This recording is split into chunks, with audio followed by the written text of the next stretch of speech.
Assalamualaikum warahmatullahi wabarakatuh. Perkenalkan kami dari kelompok 10 dan 11, mata kuliah Pendidikan Biologi untuk Pembangunan Berkelanjutan, yang akan membahas topik kali ini tentang menemukan keberlanjutan dalam kurikulum yang ada. Dengan anggota kelompok, saya sendiri, Rini Putri Suryono, dan rekan saya, Amelia Ramadhani, Rizka Aguslia Dewi, dan Wahyu Andrianto. Sebelumnya, apa sih Education for Sustainable Development itu? Nah, Education for Sustainable Development atau yang biasa disingkat dengan ESD atau yang dalam bahasa Indonesia diartikan sebagai pendidikan untuk pembangunan berkelanjutan merupakan proses pembelajaran yang didasarkan pada cita-cita luhur dan prinsip-prinsip yang mendasarkan pada keberlanjutan atau sustainability dengan memusatkan perhatian pada semua tingkat dan jenis pembelajaran dalam rangka memberikan pendidikan yang berkualitas dan meningkatkan pengembangan pembangunan manusia yang berkelanjutan. Dalam ESD ini dikenal moto yaitu learning to know, learning to be, learning to live together, learning to do, and learning to transform oneself and society. Pendidikan untuk pembangunan berkelanjutan atau ESD ini adalah proses belajar sepanjang hayat yang bertujuan untuk menginformasikan dan melibatkan peserta didik agar kreatif, juga memiliki keterampilan menyelesaikan masalah, saintifik, dan sosial literasi, lalu berkomitmen untuk terikat pada tanggung jawab pribadi dan kelompok. Tindakan ini akan menjamin lingkungan makmur secara ekonomi di masa depan. ESD sangat berpotensi untuk menghubungkan jarak yang terpisah antara bisnis dengan kelas yang ada di sekolah, juga antara kelas di sekolah dengan masyarakat, sehingga antara unsur-unsur tersebut terjadi hubungan yang erat, sehingga lingkungan yang merupakan tempat tinggal manusia diharapkan akan terus terjaga dan mampu mendukung kebutuhan manusia di masa yang akan datang. Nah, berikut ada beberapa karakteristik dari ESD. Yang pertama, ESD mengembangkan pengetahuan, keterampilan, nilai, dan pandangan yang dibutuhkan dunia agar manusia dapat berkontribusi pada pola hidup berkelanjutan. Kemudian, ESD juga berorientasi pada masa depan dan fokus untuk melindungi lingkungan dan membuat lebih banyak lagi tindakan yang melestarikan lingkungan. Selanjutnya adalah mainstreaming ESD dalam kurikulum 2013. Nah, konsep kurikulum 2013 ini sesungguhnya merupakan perwujudan dari ESD atau Education for Sustainable Development. Karena pada kurikulum 2013 bertujuan untuk mempersiapkan manusia Indonesia agar memiliki kemampuan hidup sebagai pribadi dan warga negara yang beriman, produktif, kreatif, inovatif, afektif, dan kritis, serta mampu bertanggung jawab dan berkontribusi pada kehidupan bermasyarakat, berbangsa, dan bernegara dan peradaban dunia. Selanjutnya ada faktor-faktor yang menjadi dasar pengembangan kurikulum 2013.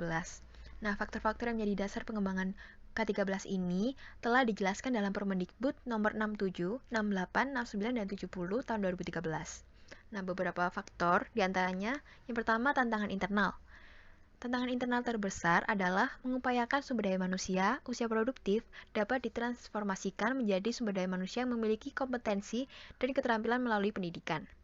Nah, kemudian untuk tantangan eksternalnya, yaitu mengupayakan sumber daya manusia produktif dapat mengantisipasi arus globalisasi dan berbagai isu yang terkait dengan masalah lingkungan hidup, kemajuan teknologi dan informasi, kebangkitan industri kreatif dan budaya, dan perkembangan pendidikan di tingkat internasional.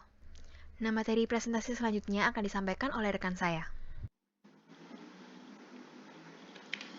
Faktor-faktor yang menjadi dasar pengembangan kurikulum 2013.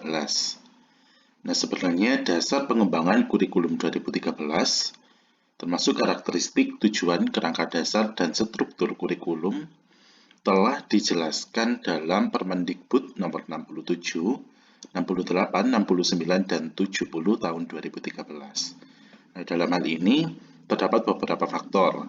Yang pertama yaitu tantangan internal.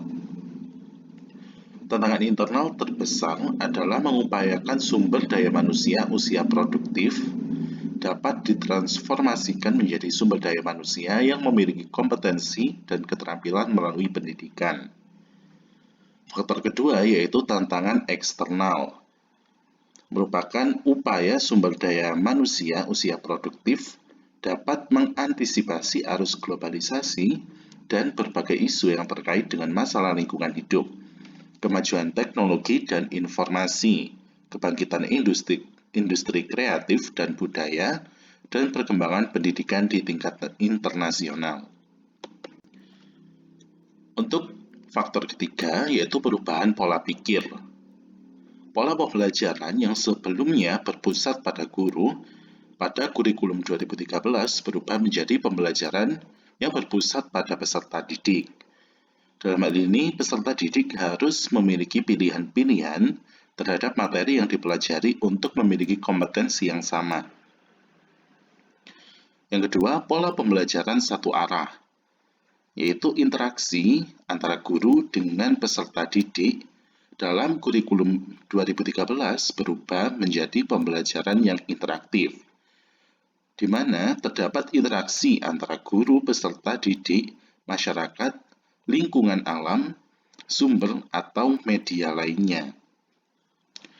Yang ketiga, pola pembelajaran terisolasi berubah menjadi pembelajaran secara jejaring. Dalam hal ini, peserta didik dapat menimba ilmu dari siapa saja dan dari mana saja yang dapat dihubungi serta diperoleh melalui internet. Dan yang keempat, pola pembelajaran pasif dalam kurikulum 2013 berubah menjadi pembelajaran secara aktif untuk mencari informasi, di mana pembelajaran siswa secara aktif mencari dan juga semakin diperkuat dengan model pembelajaran dengan menggunakan pendekatan sains. Reorientasi pendidikan. Apa itu reorientasi pendidikan? Nah, upaya reorientasi pendidikan diperlukan untuk menunjang implementasi ESD atau Education of Sustainable Development dalam dunia pendidikan. Reorientasi pendidikan ini dapat dilakukan melalui reorientasi kurikulum dengan mengidentifikasi beberapa aspek, yakni pengetahuan, isu-isu, perspektif, keterampilan, dan nilai-nilai yang berkaitan dengan pembangunan berkelanjutan yang mengintegrasikan ketiga pilar utamanya, yakni lingkungan, ekonomi, dan juga sosial. Idealnya, upaya reorientasi pendidikan harus didasarkan pada tujuan keberlanjutan lokal maupun nasional, sehingga reorientasi pendidikan tersebut akan lebih relevan dengan kondisi lokal maupun kondisi nasional. Pendidikan pembangunan berkelanjutan dalam kurikulum SD atau pendidikan untuk pembangunan berkelanjutan secara tidak langsung sudah terdapat di dalam kurikulum atau materi pembelajaran di sekolah. Salah satunya dalam studi IPA, khususnya mata pelajaran biologi. Hal ini tentunya perlu adanya peran guru biologi dalam pembelajaran biologi untuk mengintegrasikan ESD dalam pembelajarannya.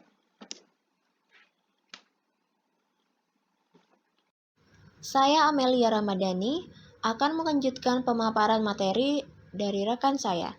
Yang selanjutnya adalah kontribusi sekolah dalam implementasi ESD. Yang pertama, format kurikulum yang terdiri dari pengetahuan, keterampilan, perspektif, dan nilai-nilai yang berkaitan dengan keberlanjutan. Yang kedua, pembelajaran yang meliputi isu-isu dalam kehidupan nyata atau real life untuk meningkatkan motivasi belajar siswa. Yang ketiga, sekolah memiliki etos keberlanjutan yang dapat dilihat dalam perlakuan terhadap orang lain. Yang keempat, manajemen sekolah yang sesuai dengan prinsip keberlanjutan, misalnya pengadaan barang ramah lingkungan, penggunaan air dan energi, dan pengelolaan limbah. Yang kelima, kebijakan sekolah yang menggambarkan ketiga aspek pembangunan keberlanjutan, yaitu sosial budaya, lingkungan, dan ekonomi. Yang keenam, adanya interaksi yang baik antara masyarakat dan sekolah. Yang ketujuh, pengadaan kegiatan ekstrakurikuler dan kegiatan lainnya yang menunjang keberlanjutan. Dan yang terakhir, siswa berperan aktif dalam pengambilan keputusan. Bagaimana sih cara memperkenalkan ESD kepada siswa? Nah, untuk memperkenalkan ESD kepada siswa, maka guru perlu melakukan analisis kurikulum. Analisis kurikulum dilakukan dengan cara mengidentifikasi SKKD pada kurikulum KTSP dan KIKD pada kurikulum 2013. Dengan demikian, guru dapat menentukan materi-materi apa saja yang dapat disisipi konsep ESD. Berikut cakupan materi pada mata pelajaran biologi. Yang pertama, ruang lingkup biologi, yang kedua virus, yang ketiga bakteri yang mencakup arkabakteria dan eubakteria, yang keempat keanekaragaman hayati, yang kelima ekosistem, yang keenam keseimbangan lingkungan, yang ketujuh bioteknologi. Dari materi-materi tersebut dapat dikaitkan dengan isu-isu nyata yang ada di kehidupan sehari-hari, sehingga dapat menarik minat siswa untuk belajar mengenai konsep ISD. Pokok bahasan yang tertuang di samping dapat dikaji melalui pendekatan ISD, di mana guru dapat mengintegrasikan strategi, model, dan metode pembelajaran untuk menunjang pendidikan untuk pembangunan berkelanjutan. Dengan melihat prinsip ISD, maka kajian ilmu yang disampaikan dalam pembelajarannya pun akan lebih kompleks dengan menekankan prinsip interdisipliner. Pentingnya ISD dalam pembelajaran biologi sangat erat kaitannya dengan bagaimana cara guru biologi mengintegrasikan ketiga aspek yakni sosial budaya, ekonomi, dan lingkungan untuk membahas isu-isu yang dipelajari oleh siswa sehingga dapat memberikan pemahaman, pengetahuan, perspektif, keterampilan, dan nilai-nilai yang relevan untuk kehidupannya. Selanjutnya, saya Rizka Aguslia Dewi, NIM 1803416175568, akan melanjutkan presentasi dari rekan saya yang sebelumnya. Topik selanjutnya yaitu implementasi ISD dalam kurikulum 2013. Mekanisme pengelolaan implementasi kurikulum yang diuraikan dalam Permendikbud nomor 81A tahun 2013 sangat bersesuaian dengan 7 kriteria ISD sebagai berikut. 1. Berpusat pada potensi, perkembangan, kebutuhan, dan kepentingan peserta didik serta lingkungannya. 2. Beragam dan terpadu. 3. Tanggap terhadap perkembangan ilmu pengetahuan, teknologi, dan seni. Kemudian yang keempat, relevan dengan kebutuhan kehidupan. 5. Menyeluruh dan berkesinambungan. 6. Belajar sepanjang hayat. Dan yang terakhir, yang ketujuh, yaitu seimbang antara kepentingan nasional dan daerah.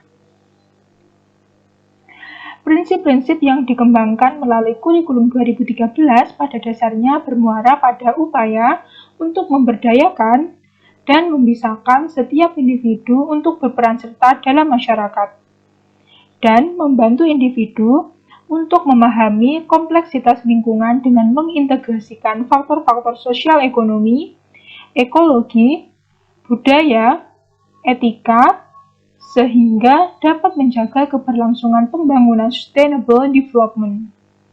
Dengan demikian, maka kurikulum 2013 diharapkan dapat menghasilkan manusia Indonesia yang memiliki kemampuan hidup sebagai pribadi dan warga negara yang berimpact, kreatif, kritis, inovatif, proaktif, mampu berkontribusi pada kehidupan bermasyarakat, berbangsa, bernegara, dan peradaban nasional, serta memahami inti permasalahan global atau 11 tema ISD melalui penguatan sikap, keterampilan, pengetahuan, dan keberagaman perspektif yang berbeda.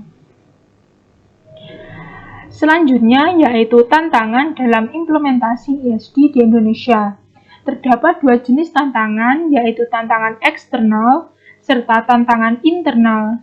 Yang pertama yaitu dari tantangan eksternal, belum semua masyarakat di dunia menyadari perlunya untuk menciptakan global citizenship dalam menjamin terwujudnya pendidikan berkualitas yang adil dan inklusif, serta pembelajaran sepanjang hayat bagi semua warga dunia pada tahun 2030.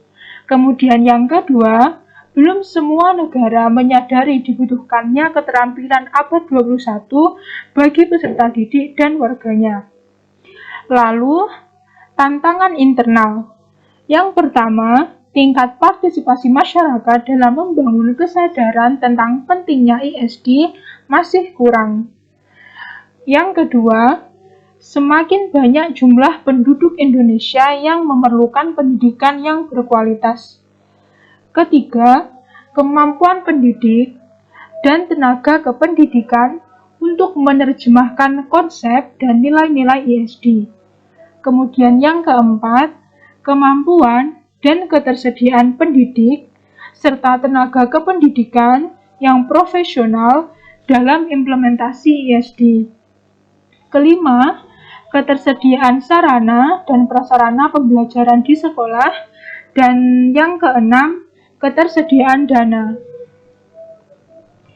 Beberapa tantangan lain, yang pertama, masih rendahnya partisipasi masyarakat untuk berperan dalam ISD karena kurangnya pemahaman terhadap permasalahan lingkungan, rendahnya tingkat kemampuan atau keterampilan, dan rendahnya komitmen masyarakat dalam menyelesaikan permasalahan tersebut.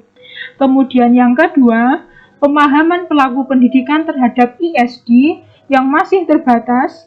Dalam jalur pendidikan formal masih ada anggapan bahwa ISD tidak begitu penting. Yang ketiga, materi dan metode pelaksanaan ISD dirasakan belum memadai dan kurang aplikatif sehingga pemahaman kelompok sasaran mengenai pelestarian lingkungan hidup menjadi tidak utuh. Yang keempat, sarana dan prasarana dalam ISD belum mendapat perhatian yang cukup. Sarana dan prasarana untuk pendidikan lingkungan hidup sering kali disalahartikan sebagai sarana fisik yang berteknologi tinggi, sehingga menjadi faktor penghambat tumbuhnya motivasi dalam pelaksanaan pendidikan lingkungan hidup. Kemudian yang kelima atau yang terakhir, kurangnya kemampuan pemerintah untuk mengalokasikan dan meningkatkan anggaran ISD sehingga pelaksanaan ISD di berbagai instansi tidak maksimal. Sekian presentasi dari kelompok kami. Wassalamualaikum warahmatullahi wabarakatuh. Terima kasih.